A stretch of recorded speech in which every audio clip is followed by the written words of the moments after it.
maraming salamat po sa inyong lahat.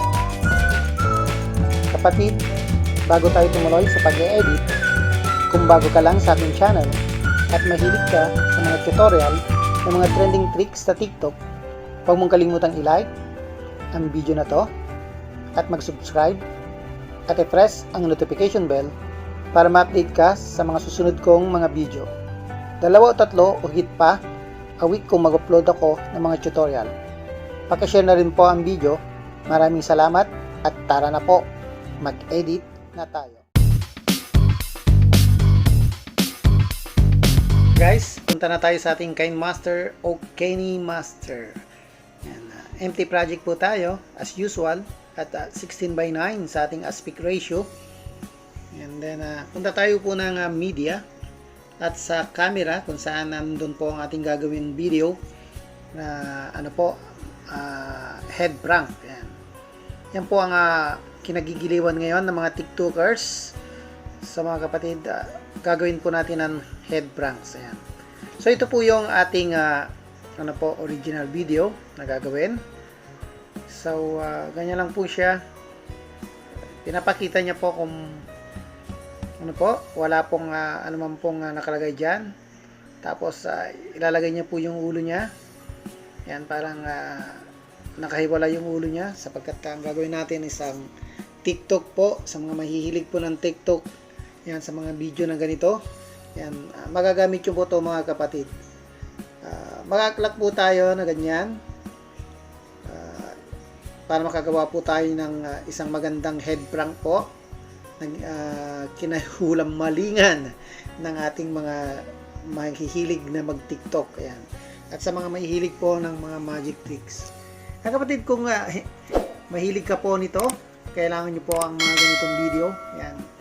Subaybayan nyo lang po ating mga tutorials sapagkat puro tutorials po ating mga ginagawa po sa ating mga video. Ayan.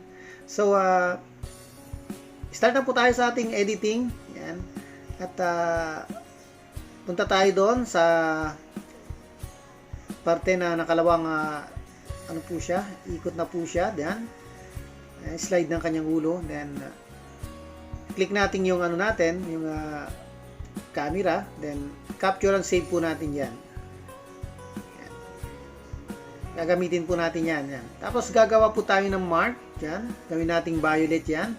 Para alam natin yung ilalagay natin yung ulo na kinapture natin. Then, gunting po tayo at split at play head. And then, check tayo. And then, punta po tayo doon sa media, sa kinapture natin na scene para po ipatong natin doon yung idadagdag po natin yan sa video. So check po tayo, then gawin po lang po natin kalahati po yung kinapture natin na video na yan, yung scene na yan, para naman po hindi masyadong malayo po yung gap ng gagawin nating head prank. Tapos punta po tayo ng layer, punta po tayo dun sa dulo, tapos punta tayo ng layer. Click natin ang layer, then punta po tayo ng media, tapos punta po tayo doon sa camera uli, yung video na rin po yan. Pwede rin pong gawin po natin is duplicate na lang po yan mga kapatid. So, nasa inyo naman po yun click lang natin yung tatlong tuldok na yan, pagkatapos mag-duplicate na lang tayo. Pero mas prefer ko po yung pumunta po ng media at layer po. Then click po natin yung na yan, square na yon. Pagkatapos hatiin natin, punta po tayo dun sa kalahating puti at blank po dun sa taas. Yan pa, tapos kailangan sentro po yung paglagay po natin para hindi mahalata po yung pag-split ng ating screen. Ayan, then try po natin yung video kung okay na po ba siya at eksakto lang po ba ang ating ginawa. Ayan, so ganyan lang po to mga kapatid, mga guys. Napakadali lang pong gawin po ang ating tutorial ngayon. Easy tutorial po para sa mga TikTokers po. Ayan. So pagdating doon sa nilagay natin na naiwan na po yung ulo. So ibig sabihin po noon is Ayan, parang naglalaro na lang po tayo dyan ng ano, naghahabulan na lang po sila, yung ulo hinahabol yung katawan niya. Ayan. So, napakagandang prank po mga kapatid. Sa mga mahihilig po yan, kayang-kaya nyo po itong gawin. Ayan. Sa pagkatapos po, pagka okay na po tayo doon, ang gagawin na lang po natin yan mga kapatid, punta po tayo doon sa parte na sumapul na po yung nagkadugtong na po yung ulo sa kakatawan. Then click po natin yung yan, timing po tayo. Check po natin maigi.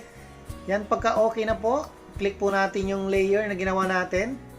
Nilagay po natin diyan. Pagkatapos punta po tayo dun sa gunting at trim to right of playhead po tayo. And then press check po tayo. So ganyan lang po yung kabilis. Recheck lang po tayo mga kapatid. Pagkatingin lang natin. Play natin kung okay na po ba yung video na ginawa natin, yung pag-edit natin. Ayan. Sa pag okay na po siya, yan, recheck po natin ulit, mas sigurado po. Ayan, at so eksakto lang po yun pagkatapos ayan, para maging makatotohanan po yung ating pag-edit at hindi halatang inedit lang po. Okay? Ayan. Sa palagay ko naman po is okay na po to. Ayan, at ang gagawin na lang po natin is tanggalin na lang natin po yung mga exist na video na hindi na po kailangan sa ating video. Parte ng video exist po. Tanggalin po natin. Gunting po tayo at trim to right of blade po tayo. And then press check. Ayan. Tapos, punta po tayo ng sounds at tanggalin po natin ng yan, volume. I-laser natin yan. I-zero natin. Lahat po ng i-zero natin. Nasa inyo na po yun. Kung sa umpisa po, tinanggalin nyo na po yung po yan, sounds, pwede siya. So, ganoon na po tanggalin natin. Ganun doon po sa layer na ginawa natin. Tanggalin po natin ng sound. Tapos gagawa na lang po tayo ng background music. Para naman po mas punta tayo ng audio. Then punta tayo ng music assets. Tapos ang napili ko na lang po dito mga guys, ito pong come on. Yan. Then, press natin yung add plus. Yan. Then press check po. Depende na po sa inyo kung ano po yung gagawin yung music. Bahala na po kayo doon. And press natin yung music background. Pagkatapos loop po tayo. And then loop to end po tayo. Yan. Loop to end po tayo. And then press check po tayo. Para hindi na po tayo magdadagdag ng sounds doon sa ating music background. Then pahinahin po natin yung background music and then press check po tayo. At para mas maganda po mga kapatid, punta po tayo uli ng audio at punta po tayo doon sa nagkahiwalay po yung ulo. Lagyan po natin ng konting background sound, yung effect. Ayan. So SFX effect po tayo, assets. And then high na lang po and then press check po tayo doon sa may whoosh. Ayan, natalagyan din po natin doon sa may dulo na kung saan nagkabalik na po yung ulo. Ayan. Tapos lagyan din natin siya ng SFX asset na whoosh sa high po. Ayan, and then press check po tayo. And then try po natin tingnan yung video na ginawa natin kung okay na po. Napakasimple po at napaka-easy po na tutorial po itong ginawa ko natin mga kapatid. So, madali nyo na lang po ito magkagawa. Sa inyong mga cellphone, yan. Para sa cellphone po ito mga kapatid, Android cellphone. So, kahit na ng cellphone ito. Gamit po ang KineMaster o KineMaster po.